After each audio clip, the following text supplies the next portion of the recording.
central, na verdade o tema que desencadeou a Reforma Protestante, que é a justificação pela fé. Esse é o tema que Martinho Lutero tinha como o mais caro dos temas, né? Ele falava, por exemplo, que por essa questão, por essa compreensão da justificação pela fé, uma igreja permanecia firme ou caía. Então é um tema dos mais importantes que nós poderíamos ter na teologia, e na Reforma Protestante certamente é.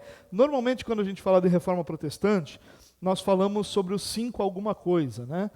Tanto que a tulipa, aquela flor, é uma flor reconhecida como símbolo da Reforma Protestante por causa das suas 5 pétalas também. Então, o 5 é um número muito presente na Reforma Protestante. Nós falamos sobre os 5 solas, por exemplo, que são os 5 somentes, que são pontos que os reformadores trataram, valorizando esse somente, né? Sola no latim. Então, somente as Escrituras, somente a graça, somente a fé, somente Cristo, somente a Deus a glória. Então esse é um dos temas importantes, apesar que os reformadores nunca juntaram esses 5 solas numa única mensagem, né? Mas todos eles trataram essas questões. Então eles iam dizer, por exemplo, que somente as Escrituras vão ser regra de fé e prática para nós, né? Que somente Cristo, e somente a graça, somente a fé, são pontos importantes lá da nossa teologia. Mas nós temos também os 5 que foram conhecidos, né, como 5 pontos do calvinismo, uma péssima nomenclatura, né? Calvino certamente odiaria isso, mas são os pontos que a teologia de Calvino enfatizou, né, que é a questão de nós termos essa moralidade completamente destruída, ou seja, o pecado afetou todas as áreas da nossa vida. Nós vamos falar de predestinação, de eleição, de Jesus morreu para efetivamente salvar os eleitos, que Deus, aquele que Deus salva, ele vai perseverar essa pessoa, vai ajudar essa pessoa, vai lidar com essa pessoa de forma que ela persevere durante toda a sua fé. Então, ainda que ela seja radicalmente corrupta, né? Então, esses são os pontos. E, normalmente, quando a gente fala de reforma, a gente fala sobre esses pontos, e são muito valiosos, né? É muito interessante isso. Em outubro, quando você tem no mês 5 domingos, como nós tivemos esse ano, normalmente os temas das mensagens são os 5 alguma coisa, né? Mas esse ano nós pudemos, então, como eu já disse, falar sobre algumas conexões da Reforma Protestante com o Evangelho e a nossa vida, né? E hoje, como eu já disse, eu quero tratar esse tema encerrando essa nossa série e podendo falar sobre a justificação pela fé. Como eu já disse, um tema muito valorizado por Lutero, muito central na teologia de Lutero e muito difundida por ele. No início do nosso culto, a gente lê Romanos capítulo 1, onde ele vai falar exatamente sobre isso, sobre no Evangelho é revelada a justiça de Deus, que é do princípio ao fim pela fé, né? Então ele fala sobre a justiça de Deus. Na salvação é revelado, no Evangelho é revelado a justiça de Deus. Não fala só sobre a revelação da graça, da misericórdia, mas da justiça de Deus. E esse tema, na teologia, é conhecido ou estudado como justificação. A justificação pela fé. Ou como diria Lutero, justificação pela fé somente, né? Lutero colocava esse somente como um ponto importante para que não se acrescentassem outros pontos, ou se multiplicasse ou dividissem os méritos, né? Mas era somente a justificação. Nós vamos ler Romanos capítulo 3, do 21 ao 28. Romanos, aliás, é uma das cartas que contém de forma muito profunda todos esses temas ligados à salvação. Mas antes da gente falar antes da gente ler esse texto, eu quero só aproveitar e definir um pouquinho essa questão do que é justificação. Lutero dizia que é um dos temas mais impressionantes de toda a Escritura. É aquele tema que você olha para o tema, que você estuda o tema e você fica encantado. Ele é encantador por sua beleza, por sua profundidade, por como ele valoriza a santidade, a graça de Deus e todos esses aspectos. Mas o que significa ser justificado? A gente precisa compreender isso, irmãos, porque muita gente tem dificuldade. A palavra justo a gente compreende. O que é a palavra justo? É aquele que vive e age com justiça, né? Então, se alguém, quando a gente diz, fulano é um fulano justo, a gente está dizendo o quê? Que ele se move nas áreas da vida dele, seja na família, seja nos relacionamentos, seja nos seus negócios, ele se move com justiça. Então ele é justo nas suas decisões, ele é justo nas suas escolhas, ou seja, ele é justo. Mas justificado não é justo. São coisas diferentes, né? Quando eu digo que alguém foi justificado, eu não estou dizendo que essa pessoa é justa. Eu estou dizendo que ela foi declarada justa. Ser declarado justo é diferente de ser feito justo. Nós não somos justos. Nós fomos declarados justos. Mas Deus ainda não nos fez justos. A prova disso é que nós não conseguimos agir com justiça em todas as nossas decisões. O que significa quando a gente diz que é justificado pela fé? Nós vamos enfatizar isso, que nós somos declarados justos.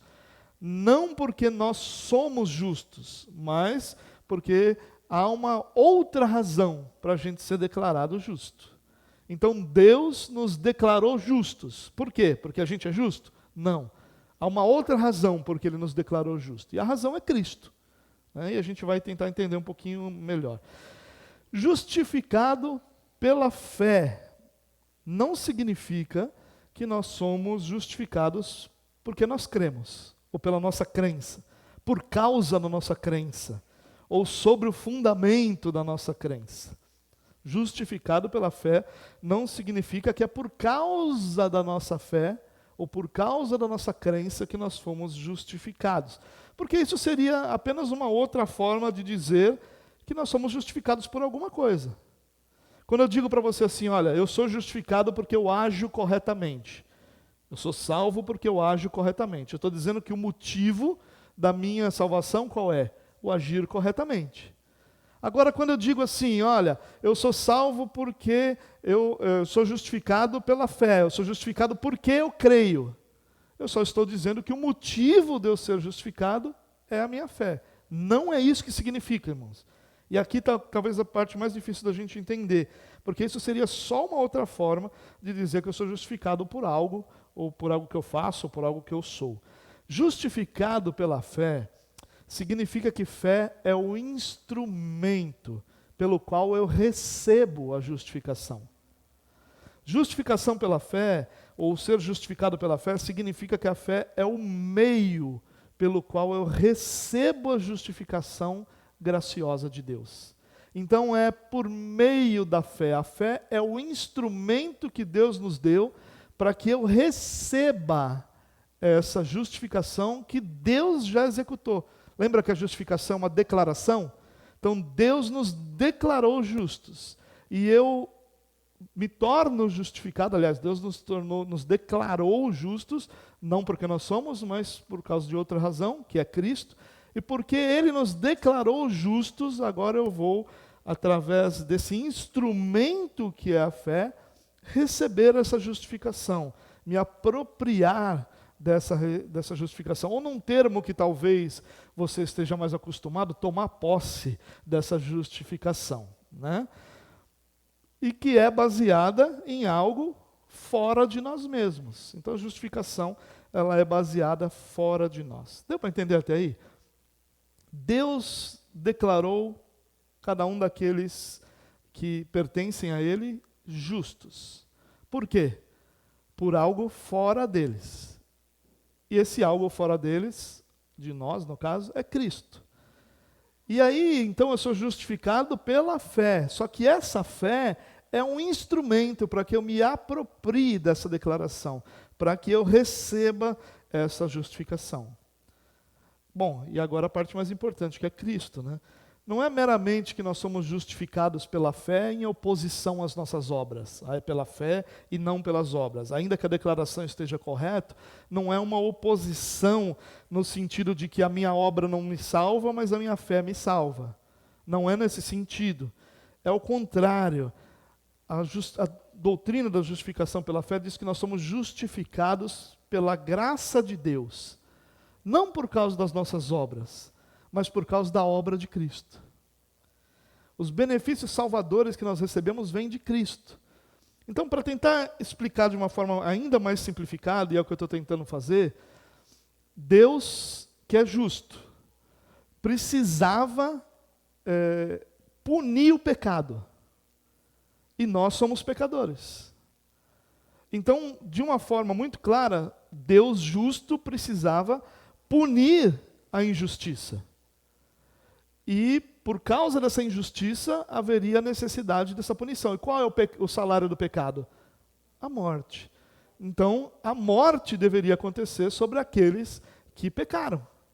Mas Cristo, em sua obra de obediência, de santidade, de perfeição em vida, ele vai cumprir essa justiça, satisfazer essa justiça, de forma que Deus, olhando para a obra de Cristo, diga, olha, minha justiça está satisfeita, não preciso mais de punição pelo pecado, desde que aqueles que deveriam ser punidos confiem na obra de Cristo para a sua própria justificação. Olha que coisa bela, irmãos. É na obra de Cristo, na perfeição de Cristo, porque Cristo cumpriu toda a justiça de Deus.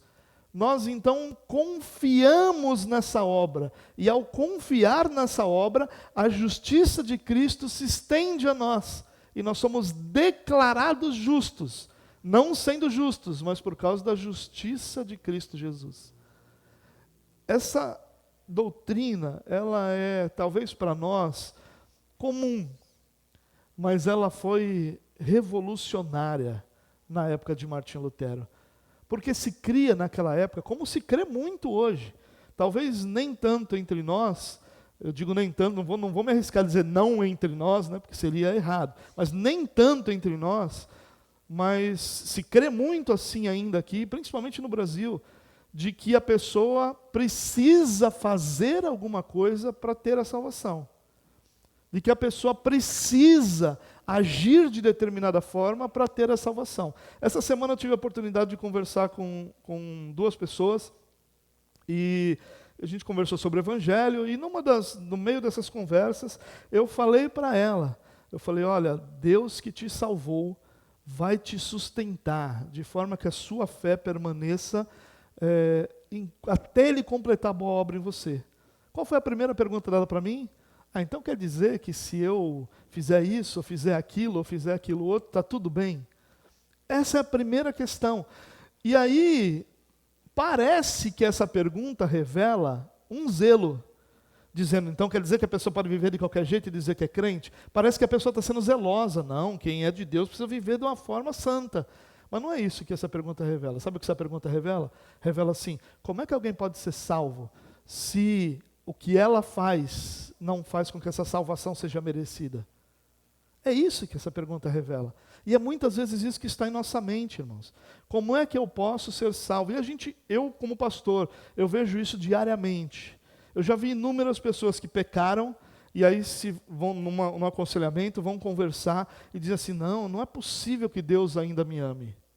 Por quê? Porque ela acha que o amor de Deus depende de quem ela é, do que ela faz. E ela esquece que Deus nos amou primeiro. Às vezes as pessoas dizem assim para mim, olha, eu não consigo nem orar, tamanha vergonha que eu estou diante de Deus. Muito interessante, né? Isso também parece que é uma coisa piedosa, mas na prática é o que ela está dizendo assim, eu sei que eu não mereço me voltar para Deus, por isso eu não vou orar. Essa é a nossa compreensão das coisas, irmãos. Muitas vezes nós achamos que precisamos merecer algo de Deus. E quando nós pensamos isso da menor forma possível, nós desmontamos a teologia da justificação pela fé. Nós fazemos a teologia da justificação pela fé nada. Nós fazemos da graça de Deus nada. Porque só é graça quando não se pode ser pago. Só é graça quando não há merecimento. E no nosso caso, pior ainda, nós não éramos apenas neutros.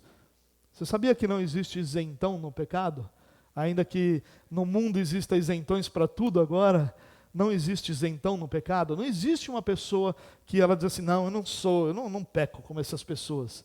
Eu só não creio. Eu estou aqui, sou isentão. Não existe.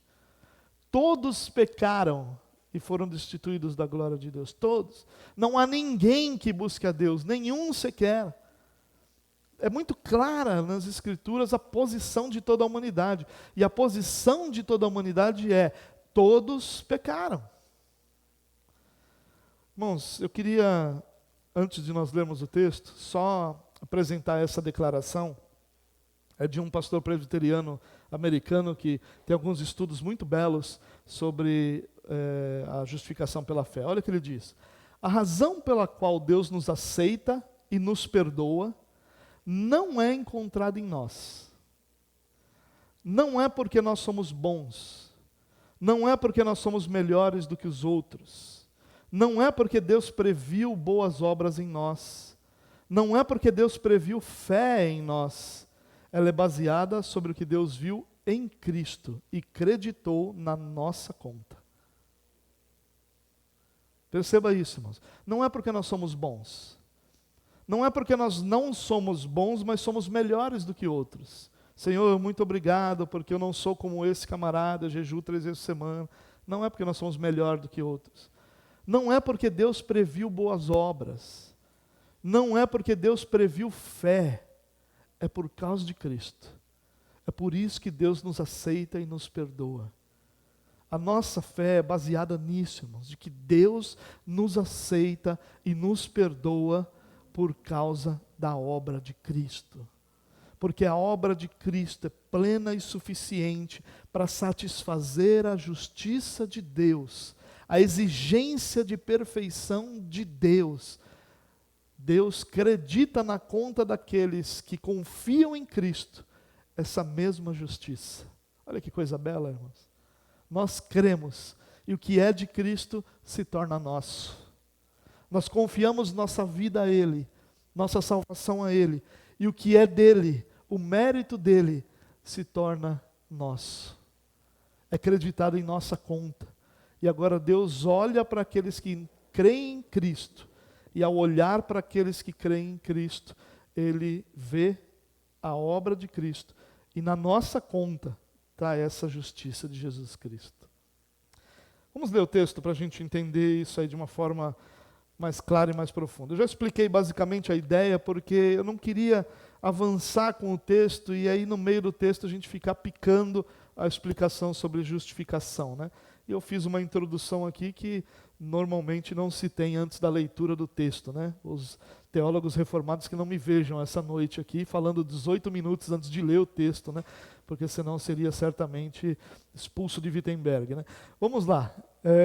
Romanos capítulo 3, versículo 21 até o versículo 28. Se você quiser acompanhar comigo, está aqui.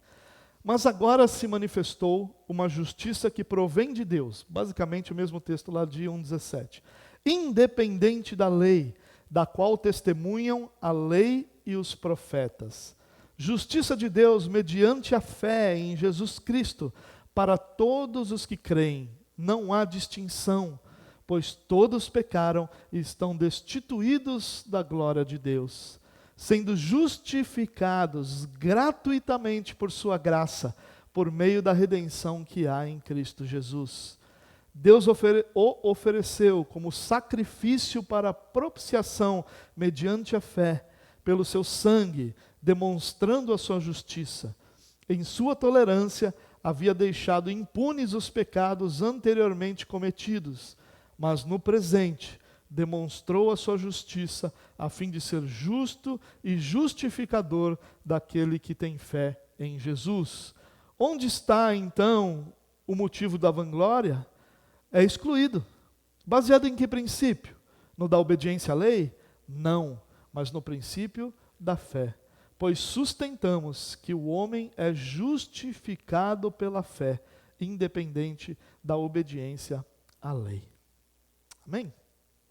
Bom, vamos dar uma olhadinha nesse texto daquela forma que a gente às vezes costuma fazer, né? Olhando versículo por versículo e percebendo aí um pouco do que Paulo está nos ensinando aqui.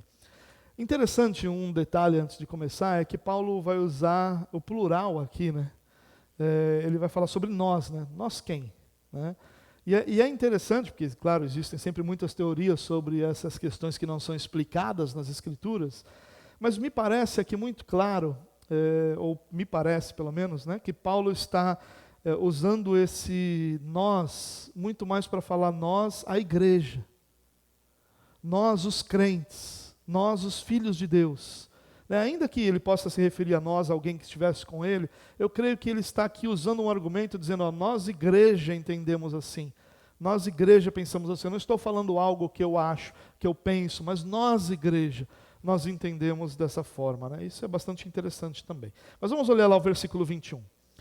Mas agora, e aqui agora por quê? Porque ele vinha falando nos capítulos 1 e 2, e no começo do capítulo 3, sobre a injustiça.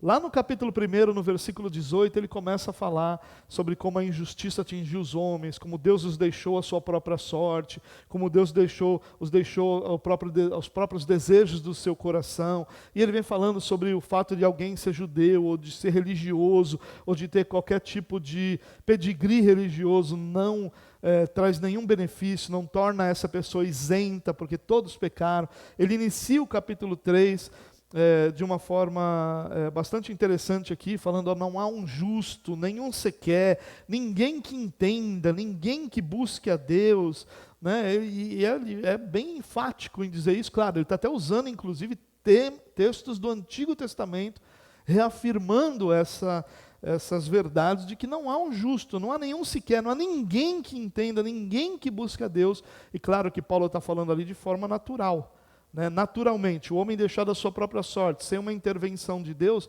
ninguém nunca buscará a Deus.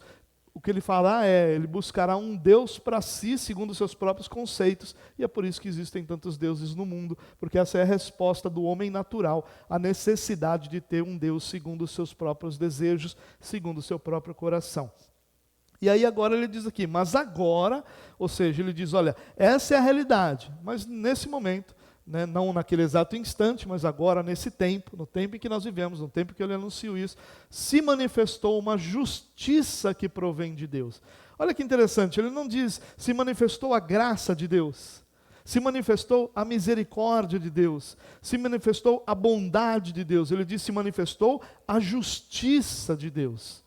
Uma justiça que provém de Deus, que vem do Senhor, ou seja, uma justiça plena, independente da lei, da qual testemunham a lei e os profetas. Ela não é nova, ela não foi inventada agora, mas ela é independente da lei. A lei e os profetas vão testemunhar dela. Olha que interessante aqui, irmãos. Paulo está enfatizando que essa salvação graciosa que nós recebemos, ela é misericordiosa, ela é fruto da graça, mas ela é tanto justa quanto misericordiosa. A misericórdia de Deus não vai comprometer a sua santidade, não vai tornar a santidade de Deus menor. Deus chamou justos que não se tornaram justos por sua própria obra. Então Deus está pegando pessoas imperfeitas e trazendo para si, aceitando essa imperfeição como se ela não tivesse importância. Não, não é isso. Deus está sendo misericordioso, sim, em chamar pecadores, mas Ele está fazendo isso porque a justiça de Cristo é suficiente para que nós fôssemos abraçados por ela. Irmãos, isso tem a ver com a nossa salvação, com o olhar que nós temos para a nossa salvação. Se o nosso olhar sobre a nossa salvação for incorreto, toda a nossa teologia vai ser incorreta. É por isso que Lutero diz que esse é o pilar sobre o qual a igreja se sustenta ou cai. Porque se você compreende de forma errada como você é salvo, quem te salvou, como essa salvação se perpetuou, se você entende isso errado, todo o restante da sua teologia vai estar errado. É daqui, esse é como se fosse a pedra fundamental da teologia. É como se fosse a coluna central daquela construção que é a teologia. Sem ela, todo o restante da teologia desaba, todo o restante da nossa compreensão, a nossa adoração fica errada, a nossa maneira de orar é errada, a nossa maneira de ser misericordioso é errada, a nossa maneira de ser cristão é errada, se nós compreendemos de forma errada a maneira como Deus nos salvou. Deus é misericordioso, sim, mas a nossa salvação não é um ato de uma misericórdia que ignore a justiça, uma misericórdia isolada. Eu sei que todo mundo tinha que ser perfeito, mas eu deixo para lá, eles não são, vou trazê-los para mim. Não, a justiça de Deus foi satisfeita em Cristo, na cruz do Calvário.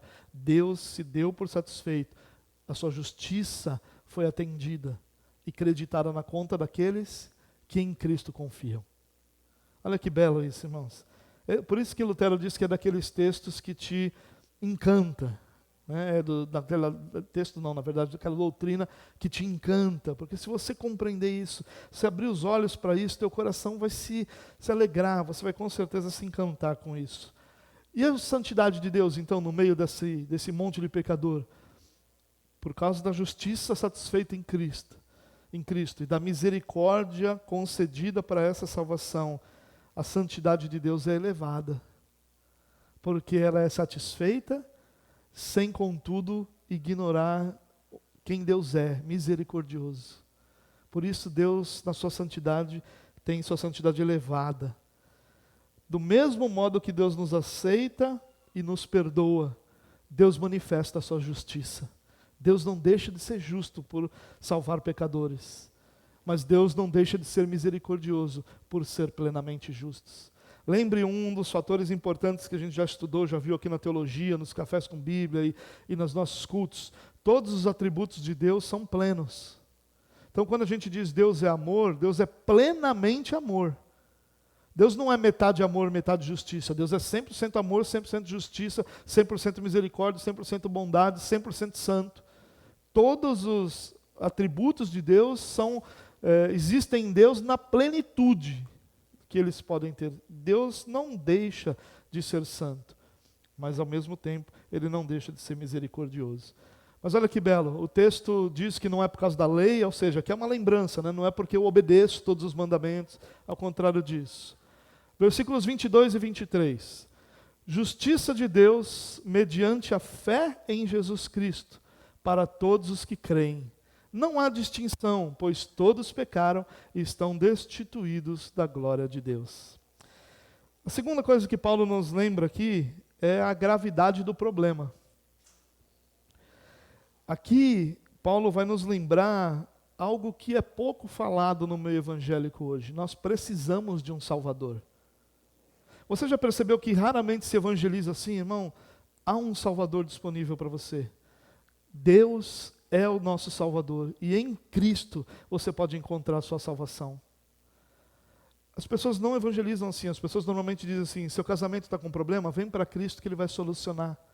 Está com problema financeiro, vem para Cristo que o seu problema vai solucionar.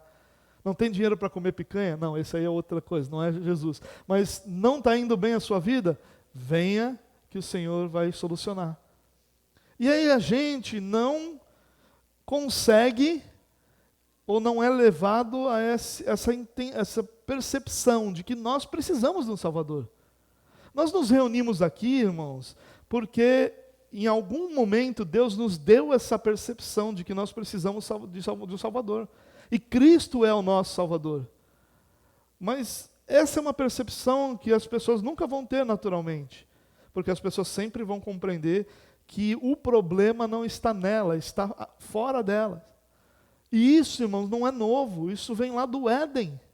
Quando Adão é questionado sobre o seu pecado, ele diz: o meu problema está fora de mim, foi a mulher que o Senhor me deu. Quando Deus questiona a Eva vai dizer: o problema está fora de mim, foi a serpente. O homem naturalmente sempre vai identificar o problema como fora dele. É como nós identificamos hoje. Existem muitas questões sociais que, claro, precisam sim de profunda reformulação e que nós acabamos colocando como a razão exclusiva pela vida que nós vivemos.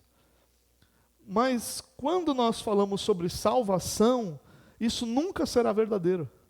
Talvez você fale sobre questões sociais onde isso seja verdadeiro, e ainda que em grande parte, mas nunca vai ser verdadeiro na salvação. Porque quando nós falamos de salvação, o problema nunca está fora de nós. O problema somos nós. Nós somos o problema. isso aumenta essa nossa percepção de necessidade de resgate. O problema é o pecado. O problema é que, mesmo Paulo explicando tudo em Romanos 1 e 2, nós sempre continuamos achando que o problema está fora de nós. Paulo vai dizer, deixar claro aqui, que a solução do problema não é encontrada em nós. Ao contrário, o que é encontrado em nós é o problema. Por que nós precisamos de salvação? Por quem nós somos. Nós precisamos de salvação porque nós somos pecadores. Todos pecaram, estão destituídos, estão distantes, estão à parte da glória de Deus. E olha que interessante, no verso 22 ele diz que é para todos os que creem, não há distinção, porque todos pecaram. E quando ele faz distinção aqui, Paulo está claramente pensando aqui nos judeus, pensando nos gentios, né? Pensando, como ele diz, nos judeus, nos gregos, ou seja, ele está pensando aqui em diferenças culturais e todo tipo de diferença, mas não há distinção, todos pecaram. O religioso pecou, o não religioso também.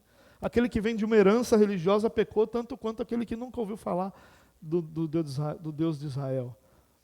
Irmãos, o problema está em nós. E enquanto a gente não consegue perceber isso, nós não conseguimos perceber a grandeza da salvação que nós recebemos. Porque se o problema estivesse fora de nós, era possível fazer alguma coisa para que esse problema cessasse. Se o problema realmente fosse o meio em que nós vivemos, depois de adultos, nós poderíamos mudar de meio, e esses problemas cessariam, eu não mais pecaria. Se o problema realmente foi a criação que eu tive, depois de adulto, maduro, vivendo minha própria família, eu poderia reverter todas essas ideias que vieram daquela realidade. Mas a gente não consegue. Se o problema fosse falta de vontade, eu poderia reverter isso, me dedicando um pouco mais, sendo um pouco mais sério nas minhas decisões, mas a gente não consegue. Porque o problema não está fora de nós, o problema está em nós. Porque o pecado está em nós. E ao enxergar isso, irmãos, não é uma questão de que eu enxergo isso e eu sou um nada, um miserável homem que sou. Né? Não é nada disso. O que acontece não é uma diminuição de quem eu sou, porque quem eu sou, independente de eu ter consciência disso. Mas é um engrandecimento daquilo que Deus fez. Porque o problema não estava fora. Eu não estava bem sendo influenciado por problema externo. Eu era o problema. Eu não estava vivendo à margem desse problema que outras pessoas causaram e que outras pessoas faziam na minha vida. Não, o problema sou eu. O problema está em mim. Portanto, a salvação que eu recebi ela é muito mais grandiosa, porque ela não mudou fatores externos, mas ela mudou quem eu sou. Olha que coisa grandiosa, irmãos. Que coisa bela. Versículo 24. Sendo justificados gratuitamente por sua graça, por meio da redenção que há em Cristo Jesus. A terceira coisa que Paulo nos lembra aqui é que a declaração de inocência que nós recebemos, ela é uma declaração gratuita de Deus. Sendo justificados gratuitamente por sua graça. Por meio usando o instrumento da redenção que há em Cristo Jesus. Olha que coisa mais profunda, irmãos. Você não obtém, você não merece. Deixa eu mudar isso aqui. Nós não obtemos, nós não merecemos, nós não somos dignos, nós não contribuímos para a salvação que recebemos. É uma obra completamente realizada por Cristo e concedida a nós gratuitamente por Deus. Estivesse dizendo aqui umas outras labacheias, né? Talvez estivesse trazendo mais alegria ao nosso coração. Irmãos, não são nossas obras, não é nossa bondade, não é nossa fé, não é o que Deus previu sobre nossa vida, não é nossa futura fidelidade, não é nada, é Cristo. É por isso que nós somos salvos por Cristo. Por isso que é um dom. Por isso que é um dom. Por isso que nos é concedido. Por isso que é gratuito. Porque está somente e completamente em Cristo. E o texto continua, versos 25. Deus o ofereceu a Cristo como sacrifício para a propiciação mediante a fé, pelo seu sangue, demonstrando a sua justiça. Em sua tolerância havia deixado impunes os pecados anteriormente cometidos, mas no presente demonstrou sua justiça, a fim de ser justo e justificador daqueles que têm fé em Jesus. Em resumo, Paulo está dizendo o seguinte: Deus foi tolerante com o pecado da humanidade e não o puniu imediatamente como ele teria direito. Mas agora, Deus manifestou sua justiça. Como é que ele manifesta sua justiça? Em Cristo Jesus. Punindo quem? Cristo Jesus. Entregando quem? Cristo Jesus como sacrifício para propiciação. E aqui vem um termo lá do Antigo Testamento, que era usado na arca, onde havia a propiciação pelos pecados, né? A aspersão do sangue sobre a arca da aliança. E a ideia aqui era exatamente isso, que o pecado fosse expiado. Mas olha que interessante, irmãos. Ele demonstrou agora, no presente, a sua justiça, a fim de ser justo e justificador daqueles que têm fé em Jesus. Ele não é só justo, mas ele é aquele que nos declara justo, que nos faz justificado. A obra é totalmente dele. A solução para o nosso problema é a satisfação de Cristo da penalidade devida pelos nossos pecados sobre a cruz, derramando seu sangue, suportando a ira de Deus em nosso favor. Essa justificação, irmãos, é baseado na pessoa e na obra de Cristo. Pela fé, nós tiramos os olhos de nós mesmos, e olhamos para Ele. Nós tiramos os olhos das nossas obras, da nossa bondade, das nossas certezas e confiamos nele. Nós tiramos os olhos daquilo que nós podemos fazer e simplesmente confiamos no que ele já fez. Nós tiramos os olhos do nosso pecado, nós tiramos os olhos da nossa fraqueza, das nossas obras, da nossa incompreensão de que não somos bons e colocamos os olhos naquele que é bom, naquele que é santo, naquele que é perfeito, naquele cuja obra satisfez uma justiça que nem todos nós juntos jamais poderíamos fazer. Jamais poderíamos satisfazer a santidade e a justiça de Deus. Isso é fantástico, irmãos. Nós confiamos no que Ele fez. Nossa fé está nele. Sabe qual é o problema quando você fala as coisas que eu estou falando? É que parece simples demais.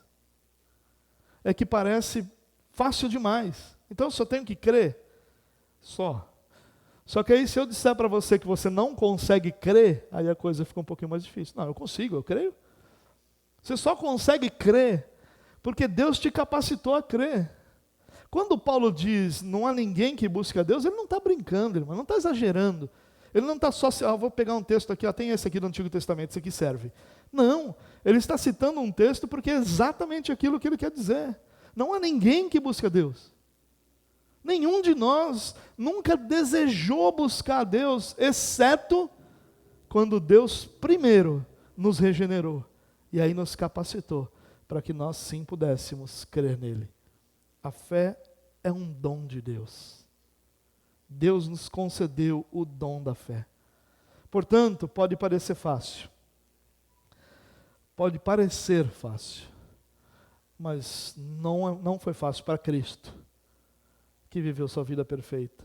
O preço da noiva de Cristo foi a morte do noivo, do filho amado.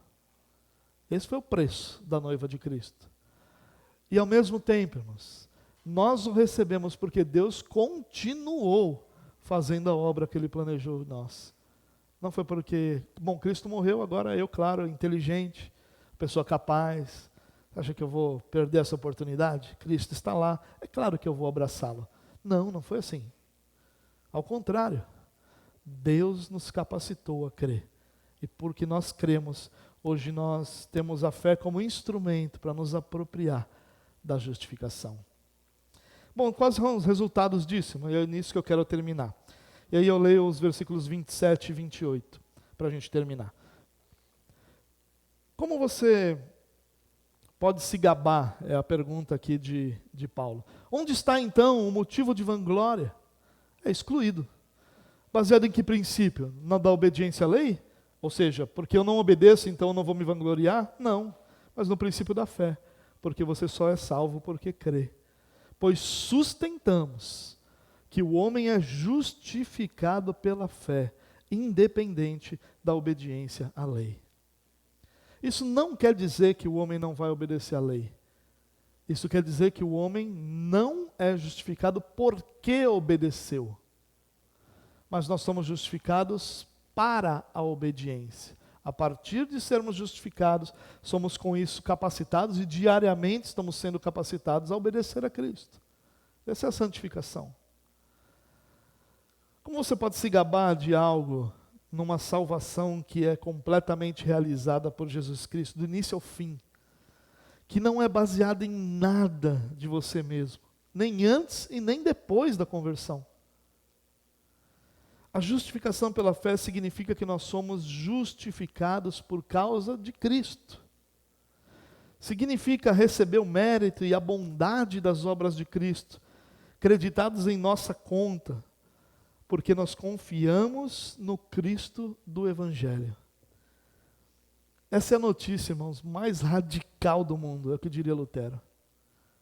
Lutero diria algo assim bem gentil, do tipo, sua anta, não há nada mais importante do que isso. Ele gostava muito desse animal, o Lutero. Inclusive ele usava para elogiar pessoas, né? Não há nada mais radical no mundo do que sabermos que nós somos salvos porque Deus, do início ao fim, nos salvou. Ele nos escolheu, Ele proporcionou que a justiça fosse satisfeita, Ele nos capacitou a crer nessa justiça e sustenta essa fé que Ele nos deu todos os dias até que Ele complete a boa obra em nós. Coisa fabulosa, que fantástica. E quais são as aplicações disso em nossa vida, irmãos? 3, e eu quero fazer isso bem rápido para a gente terminar. Em primeiro lugar, isso deveria produzir, essa convicção da justificação pela fé, deveria produzir em nosso coração enorme alegria em Cristo Jesus. Cristo Jesus deveria ser o motivo da nossa maior alegria. Porque todos os fatores externos são fatores temporais, são limitados, são finitos. Mas o que Deus fez em nossa vida é a coisa mais eterna que existe em nós. Não há nada de mais eterno em nós do que essa certeza de que passaremos a eternidade com o Senhor, de que fomos salvos. Isso deveria encher o nosso coração de alegria, deveria nos fazer alegres, apesar das circunstâncias, porque as circunstâncias passam. Nós já tivemos melhores, nós já tivemos piores. Nós já tivemos circunstâncias mais alegres, menos alegres, mais confortáveis, menos confortáveis. Já tivemos alegria, ou mais alegria e mais circunstâncias de todas as formas. E tudo isso passou. Tudo passa na nossa vida, irmãos. Tem, não sei se é a melhor ilustração, mas tem uma música do Oswaldo Montenegro, para aqueles que são mais antigos, né? Você que é mais novo não deve nem saber quem é Oswaldo Montenegro. Mas Oswaldo Montenegro escreveu uma música chamada Lista. E ele vai fazendo nessa música uma lista de coisas que um dia já foram tão valiosas para nós e que hoje já não são mais.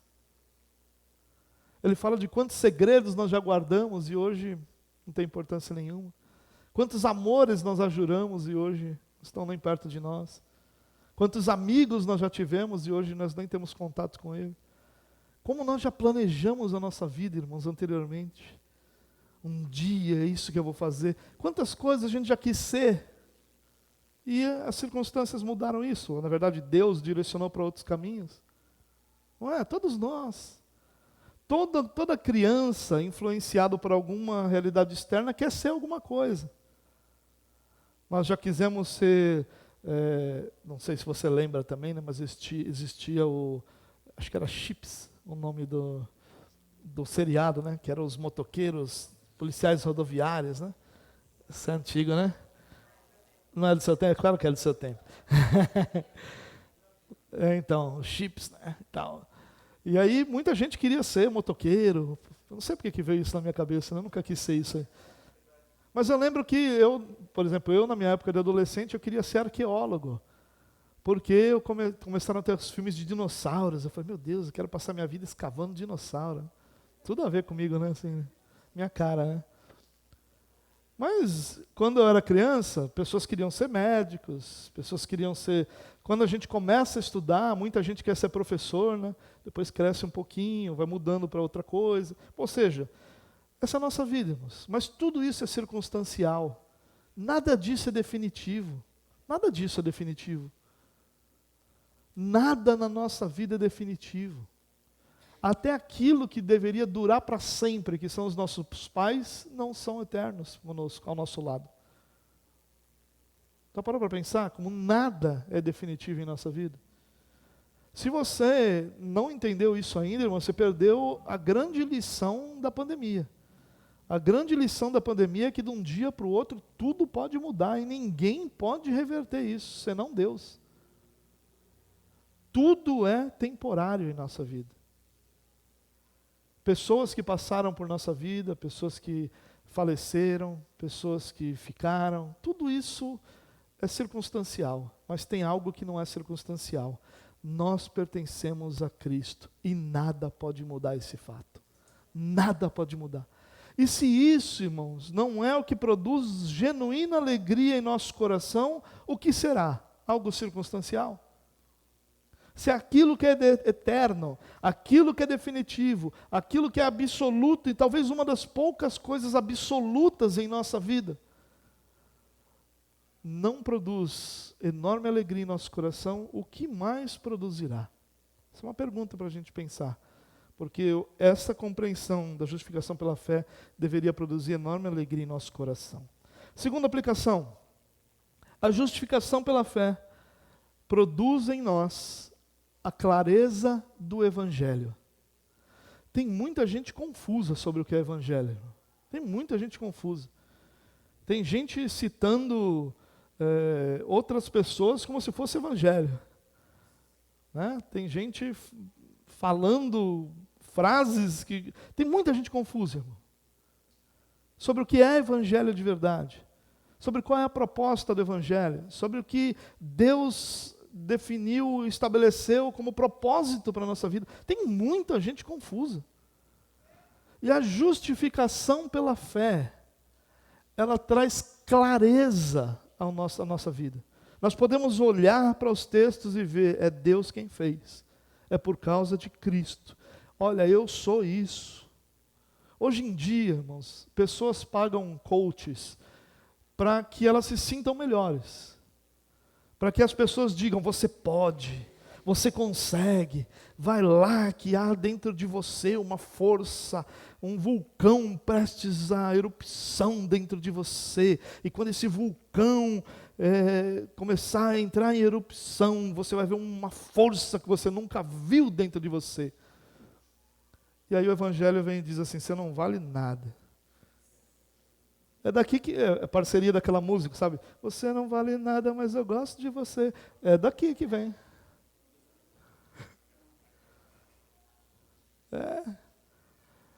Quando o Evangelho diz que a gente não vale nada, a gente não gosta. A gente prefere o coach. Ou não é verdade isso? É claro que a gente prefere o coach. A gente quer se sentir bem, a gente gosta do elogio, irmãos. A gente gosta de se sentir importante, a gente gosta de se sentir... Eu não estou dizendo que não há importância nas pessoas, não, nem longe disso. Estou dizendo que aquilo que a gente é, essencialmente, não é nada dessa beleza e dessa fortaleza que anunciam por aí. Ao contrário, é na nossa fraqueza que a força de Cristo se manifesta em nós. É o reconhecimento. O bem-aventurado não é aquele que entende a grandeza da sua espiritualidade, mas é aquele que entende a pobreza da sua espiritualidade. é aquele que é humilde em espírito, pobre de espírito, aquele que sabe que se Deus não estiver comigo, eu estou perdido. A clareza do Evangelho é resultado da correta compreensão da justificação pela fé. Como eu disse, todo o restante da teologia está errado se nós não compreendermos corretamente a justificação pela fé. Em último lugar, última aplicação. A justificação pela fé produz certeza da nossa salvação. Irmãos, talvez existam poucas coisas mais angustiantes do que a incerteza da nossa salvação. Você já imaginou como deve ser a vida de alguém que acredita que toda vez que peca, perde a salvação? Já parou para pensar honestamente como deve ser? A pessoa está andando na rua, aí passa uma moto rápido perto dela, perdi a salvação. Meu Deus, me perdoe. Aí a pessoa vai para casa, acontece alguma coisa, ela fala, perdi a salvação. Já imaginou? Já imaginou como deve ser angustiante alguém depender de si mesmo para ser salvo? Como deve ser desesperador você acreditar que você pode não ser salvo por sua causa. Que esperança existe para nós, irmãos, se nós estivermos a nossa própria sorte na nossa salvação? Se Deus disser, olha, está contigo, te salvei, agora se vira aí, mantenha esse negócio aí, prova que você me ama, mantendo essa salvação. Está todo mundo perdido. E tem uma outra pergunta, irmão, que é pior ainda. E se existir um pecado que a gente nem percebeu que cometeu? Aí é desesperador. Já pensou? Aí nossa oração é, Senhor, me perdoa pelos pecados que eu cometi, por aqueles que eu não sei que eu cometi, por aqueles que o Senhor sabe, por aqueles que outros acham que eu perdoo por tudo. Porque se passar alguma coisa, a gente está frito. Já imaginou, irmão? Se de repente agora chegou o meu momento, vou embora, vou partir. E se tiver um pecado que eu não sei? Quer dizer que toda a vida não serviu para nada, porque o que define, ou seja, o Evangelho depende de sorte. A sorte de você morrer no momento em que você tenha conseguido confessar todos os seus pecados e estar perdoado por todos os seus pecados naquele exato momento. Se você der azar, irmão, pô, sinto muito, cara. Foi mal, até gostaria que você fosse para lá, mas não, quem sabe na próxima encarnação você tenta de novo. É desesperador, é angustiante. Meu irmão, não há esperança para aquele que não confia que Deus é não só quem lhe dá a salvação, mas é também quem sustenta a sua salvação.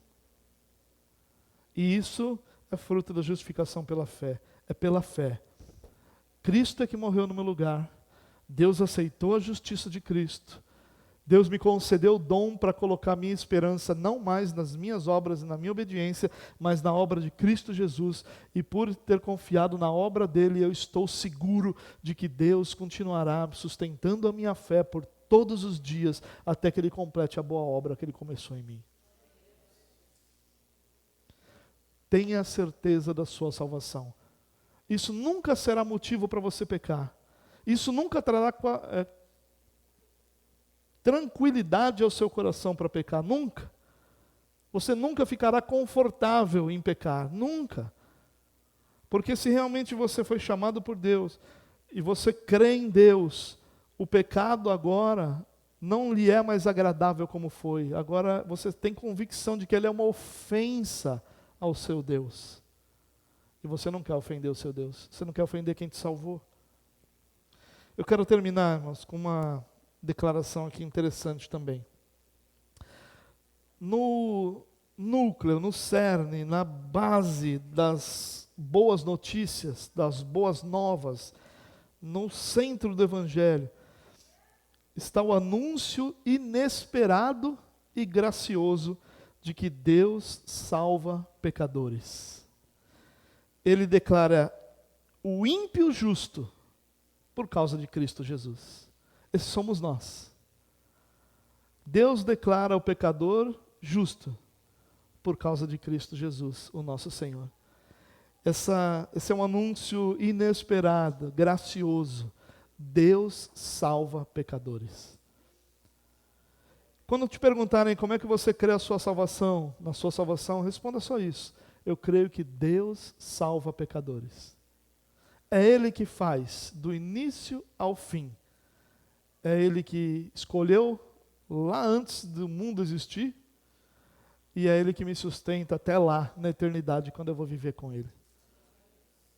E nós confiamos porque recebemos o dom de confiar.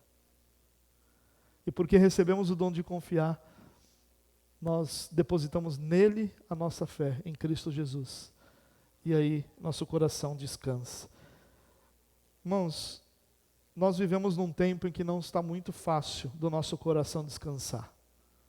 Você há de concordar comigo que nós vivemos em tempos turbulentos. Tempos que são difíceis por razões diferentes de gerações anteriores. Gerações anteriores tinham outros problemas. Nós temos os nossos, os da nossa geração. E são tempos turbulentos. E são tempos difíceis de nós descansarmos nosso coração. De nós relaxarmos, mesmo diante de toda essa batalha da vida. A justificação pela fé é a única doutrina que pode proporcionar isso. Porque ela vai produzir alegria no seu coração, clareza na sua compreensão do Evangelho e descanso para o seu coração, na certeza da sua salvação. Tem muitas coisas para você se preocupar, mas nisso não há preocupação. Deus salva pecadores. E Ele tem sustentado você. Mesmo naqueles dias que você não quer crer, que você briga consigo mesmo, dizendo, eu não quero mais crer, eu não quero mais ser crente. Até que passe 5 minutos e o Espírito Santo te lembre de alguma coisa valiosa do Evangelho. É Ele que te sustenta. Naqueles dias você fala, não aguento mais igreja, eu não aguento esse negócio de igreja, meu Deus. Até que o Espírito Santo te lembre de alguma experiência que Deus realizou na igreja com você. Assim é a vida, irmãos. Até naqueles dias que nós queremos jogar tudo para o alto. Lá no alto está Jesus, para segurar tudo que a gente está jogando e colocar de volta no lugar. Descansa teu coração, meu irmão. Dentro de todas as coisas que nós temos vivido, em saúde, em política, em economia, em família, Deus está cuidando de tudo. Descansa teu coração, que Ele está pegando tudo que a gente está jogando para o alto. E uma hora Ele vai colocar tudo isso no lugar, para a glória dEle. Para que Ele seja reconhecido como aquele que do início ao fim salvou o seu povo. Vamos orar? Pai, muito obrigado por tão grande salvação. Obrigado por esse mês tão especial que nós tivemos. Obrigado pelo teu amor tão grandioso. Amor que o Senhor nos concedeu e que proveu nossa salvação e que traz descanso à nossa alma. Ajuda-nos, Deus, a descansar no Senhor. Ajuda-nos a confiar no Senhor e a ter somente em Ti a esperança que precisamos para a nossa salvação. Louvado seja o Teu nome, Deus. E em nome de Jesus, que essa doutrina possa aquecer o nosso coração e nos motivar para olharmos para o Senhor, louvarmos ao Senhor e confiarmos no Senhor por toda a nossa vida. Amém. Amém.